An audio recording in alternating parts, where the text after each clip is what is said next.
اگلے 10 دنوں میں ہزارہ تربیت یافتہ سپاہی امارت مصر کی فوج میں آگے، اور ان 10 دنوں میں زکو کو ناجی نے ٹریننگ دے دی کہ وہ سلطان کو کون سے طریقے سے اپنے حسن کی جال میں پھنسا کر اس کی شہست اور اس کا کردار کمزور کر سکتی ہے۔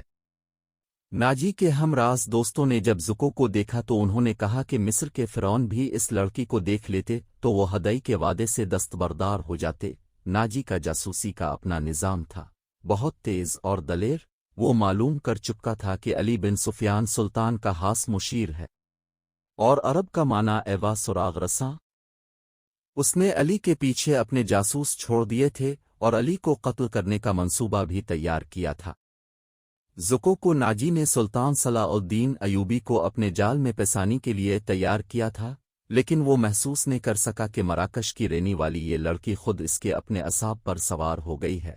وہ صرف شکل و صورت ہی کی دلکش نے تھی، اس کی باتوں میں ایسا جادو تھا کہ ناجی اس کو اپنے پاس بٹھا کر باتیں ہی کیا کرتا تھا۔ اس نے 2 ناچنے گانے والیوں سے نگاہیں پھیر لی جو اس کی منظور تر تھی۔ 3-4 راتوں سے ناجی نے ان لڑکیوں کو اپنے کمرے میں بلایا بھی نہیں تھا۔ ناجی سونے کے انڈے دینے والی مرغی تھی جو ان کے آغوش سے زکو کی آغوش میں چلی گئی تھی۔ انہوں نے زکو کو راستے سے اٹانے کی ترکیبیں شروع کر دی۔ وہ آخر اس نتیجے پر پہنچے کہ اسے قتل کیا جائے، لیکن اس کو قتل کرنا اتنا آسان نہ تھا۔ کونک کا ناجی نے اسے جو کمرہ دیا تھا اس پر 2 محافظوں کا پہرا ایوا کرتا تھا۔ اس کے علاوہ یہ دونوں لڑکیاں اس مکان سے بلا اجازت نے نکل سکتی تھی جو ناجی نے انہیں دے رکھا تھا۔ انہوں نے حرم کی خادمہ نوکرانی کو اعتماد میں لینا شروع کیا۔ وہ اس کے ایتھوں زکو کو زیر دینا چاہتی تھی۔ علی بن سفیان نے سلطان صلاح الدین ایوبی کا محافظ دستہ بدل دیا۔ یہ سب امیر مصر کے پرانے باڈی گارڈز تھے۔ اس کی جگہ علی نے ان سپاہیوں میں باڈی گارڈز کا دستہ تیار کیا جو نئے آئے تھے۔ یہ جان بازوں کا نیا دستہ تھا جو سپاہگری میں بھی طاق تھا، اور جذبے کے لحاظ سے ہر سپاہی اس دستے کا اصل میں مرد مجاہد تھا۔ ناجی کو یہ تبدیلی بالکل بھی پسند نہیں تھی، لیکن اس نے سلطان صلاح الدین ایوبی کے سامنے اس تبدیلی کی بے حد تعریف کی اور اس کے ساتھ ہی درخواست کی کہ سلطان صلاح الدین ایوبی اس کی دعوت کو قبول کرے۔ سلطان صلاح الدین ایوبی نے اس کو جواب دیا کہ وہ ایک آدھے میں اس کو بتائے گا کہ وہ کب ناجی کی دعوت قبول کرے گا۔ ناجی کے جانے کے بعد سلطان صلاح الدین ایوبی نے علی سے مشورہ کیا کہ وہ دعوت پر کب جائے۔ علی نے مشورہ دیا کہ اب وہ کسی بھی روز دعوت کو قبول کرے۔ دوسرے دن سلطان صلاح الدین ایوبی نے ناجی کو بتایا کہ وہ کسی بھی رات دعوت پر آ سکتا ہے۔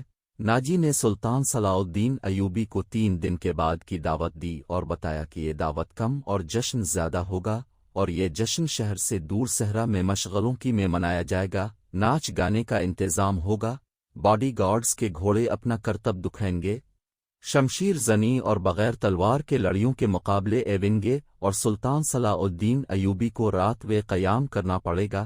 رہائش کے لیے ہمیں نصب ایونیں گے۔ سلطان صلاح الدین ایوبی پروگرام کی تفصیل سنتا رہے۔ اس نے ناچنے گانے پر اعتراض نے کیا تھا۔ ناجی نے ڈرتے اور جھجکتے ایوی کہا، فوج کے بیشتر سپاہی جو مسلمان نے یا جو ابھی نیم مسلمان ہے کھبی شراب پیتے ہیں۔ وہ شراب کے عادی نے، لیکن وہ اجازت چاہتی ہے کہ جشن میں انہیں شراب پینے کی اجازت دی جائے۔ آپ ان کے کمانڈر ہوں، اب چاہیے تو ان کو اجازت دے دیے، نہ چاہیں تو میں اب پر اپنا حکم مسلط نہیں کرنا چاہتا، سلطان صلاح الدین ایوبی نے کہا۔ سلطان صلاح الدین ایوبی کا اقبال بلند ہوں، میں کون ہوتا ہوں اس کام کی اجازت دینے والا جس کو اب سخت ناپسند کریں، ناجی نے کہا۔ انہیں اجازت دے دیں کہ جشن کی رات نگامہ ارا اور بدکاری کے سوا سب کچھ کر سکتے ہیں۔ اگر شراب پی کر کسی نے ایلا گلہ کیا تو اس کو سخت سزا دی جائے گی، سلطان صلاح الدین ایوبی نے کہا۔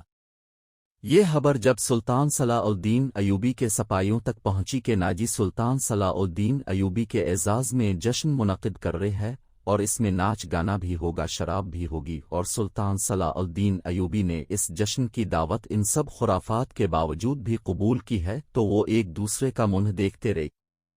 کسی نے کہا کہ ناجی جھوٹ بولتا ہے اور دوسروں پر اپنا روب ڈالنا چاہتا ہے، اور کسی نے کہا ناجی کا سلطان صلاح الدین ایوبی پر بھی چل گیا۔ یہ ناجی کے ان افسروں کو بھی پسند جو ناجی کے ہم نوا اور ہم پیالہ تھے۔